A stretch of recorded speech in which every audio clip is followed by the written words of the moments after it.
Hello, my name is Pedro Mikkelsen, and today I would like to talk to you about different aspects of Toni Morrison's book, The Bluest Eye. So, for all of you that don't have straight context on The Bluest Eye, it is a book that shows inequality and the repression that African Americans suffered. And so the book begins with Piccola, who's the main character, and she is pregnant. Right now, I don't have a really straight context on how this is gonna end, but I think that this is gonna have like the strongest critic of Toni Morrison in his book. And so after that, Toni Morrison starts describing the perfect family, and you know how there's a family of Dick and Jane, and everything is perfect and everything is beautiful. And then after that, he starts describing Piccola, our main character, and her lifestyle. And so he starts describing how Piccola is very ugly. And so Toni Morrison literally describes Piccola's nose and different like facial aspects that like make her ugly. Then Morrison starts talking about Piccola and her family's apartment. And so he talks about how people walk there and they wonder why hasn't that building being torn down. And you know, he then literally like takes us into the apartment and he describes every single aspect of this apartment. He describes the furniture, he describes every single leak, he describes every single crack, he describes overall just a very ugly apartment. Then Morrison takes us deeper into Piccola's lifestyle and describes her family. And so he talks about her father, and you know how her father and her mother want to kill each other because they literally like live in chaos.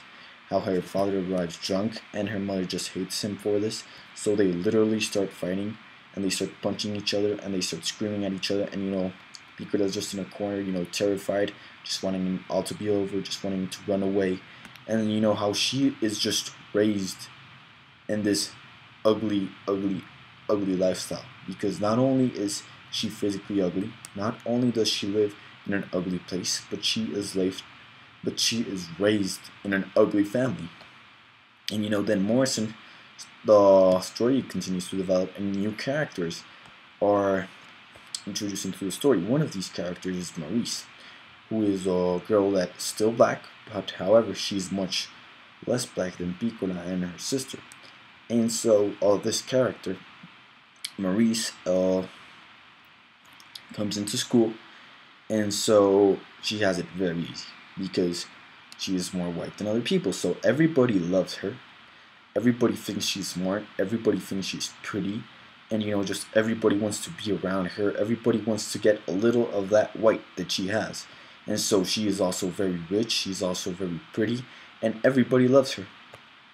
And so Frida, for example, is very jealous of this. And she feels that she feels very jealous about Maurice, and so she tries to find any aspect in her that is bad. And so she sees that she has a tooth, and so she tries everybody to talk about that tooth, but however she doesn't get it. And this is because deep inside, Frida also feels that Maurice is better than her, and that's what really makes her feel bad. And then another white character that is introduced is Geraldine, who is not actually that white, but she is still black. However, Geraldine does every single thing she can to be black, to be white, I'm sorry. And so she tries to have the perfect house. And so she marries a white person and she tries to have the perfect lifestyle. She is very organized. She is the perfect housewife. And consequently, because of her trying to be so white, she is very depressed and she does not have a happy lifestyle. She does not love her husband. She does not even love her son. She just loves her cat. And you know, she receives no affection at all. She gives no affection at all. She is just overall really sad. And so I think what Morrison is saying for this is that the repression in these times was really rough. Because I mean, not only were these people like actually inferior, you know, they had all these boundaries, but the repression just, they felt like they were simply at the end of the social ladder. And so, you know, like whatever they had to do, they had to try to be white. And so, you know, like for example, Frida, she does not understand how Maurice, how everybody loves her and how she has all this money, just because she is white. And so this shows the exact difference between being white and between being black. And how if you're black, you are simply ugly, and you simply have to try. You are to be ashamed of yourself.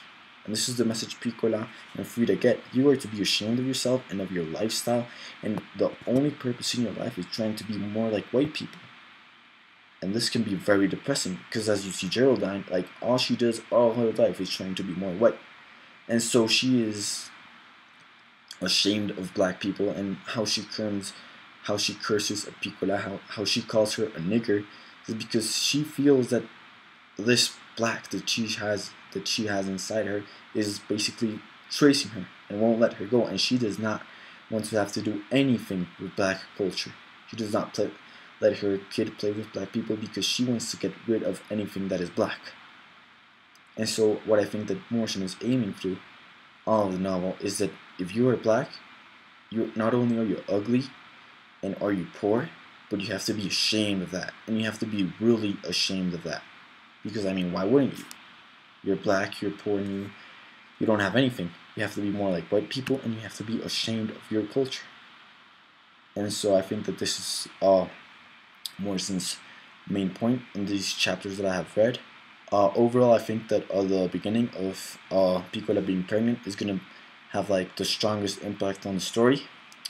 Thank you very much. I hope you got my blog, and I hope you liked it. I'll see you later.